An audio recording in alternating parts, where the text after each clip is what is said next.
Assalamu alaikum, barkanku da wannan lokaci da fatan kowannen ku yana lafiya to Allah sa haka.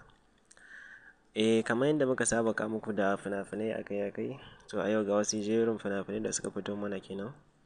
Sannan dan uwa idan yau ne farkon ziyartar ka wannan YouTube channel namu, ka daure ka danna mana da subscribing sannan ka haɗa mana da alamar ƙararrawa ta yadda idan mun ɗaura da sabbin bidiyo za ku dinga samun su akai-akai. A yau muna ɗauke da wasu manyan fina-finai daga kamfanin Sultan kenan. Kamar yadda kuke ganin su ga su nan suna wucewa ɗaya bayan ɗaya kenan. Sannan muna ɗauke da tsari wanda a kowane lokaci idan muka yi fasting muna muku bayani akan shi. Muna da tsari na BIP wanda za ka iya biyan kuɗinka ka samu duk wani fim na Indiya Hausa da kuke ganin muna ɗorawa akai-akai. Kamar yadda kuke ganin wannan fastocin suna zagayawa haka, to dukkan fina-finan su kuna iya samun su a cikin tsari na BIP kenan. Tsari ne wanda ana biyan kuɗi kafin mu saka nambar mutum a ciki. Ganin mai bukata zai iya mana magana akan namba wadda muke ajiyewa a kai kenan. Sannan dan uwa idan yau ne farkon ziyartar ka wannan channel namu, ka daure ka danna mana da subscribing sannan ka haɗa mana da alamar ƙararrawa ta yadda idan mun ɗaura da sabbin bidiyo za ku dinga samun su akai-akai. Sannan mun gode da bibiyan mu da kuke yi da sauraron mu da kuke tsaya kuna yi. Amin, amin, malam zai gida.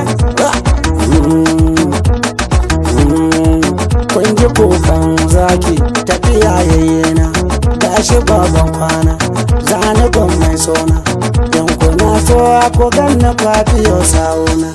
Akan masoya na zana jura zafin rana, baba komai kuna zana bi sosai na gano. Ga masoya na suna kirana, rayuwata na dankawa makagina, wace yanga nuku zan yi wa masoyana. Wanne girman kai zan yi wa masoyana. Na yi motoci albarkacin masoyana, na gidaje albarkacin masoyana. Na baka duniya don ganin masoyana, na yi aure a cikin ku ne masoyana.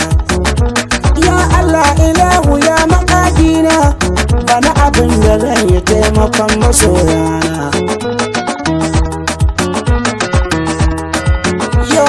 Kaska ta mace da haushin kifi, a kifi yana ruwa, kiba ya damuwa, don ya san tana waje ka shigo baya faruwa. Idan ka shigo ruwan koto za ya samu komai bugun ruwa. Kada ya kare ruwa, ya hana 'ya'yan karnuka sakat, inda kowa ya shigo shi ya ji kat. Kaga ko zaki na gudun kakat, ya shigo ruwa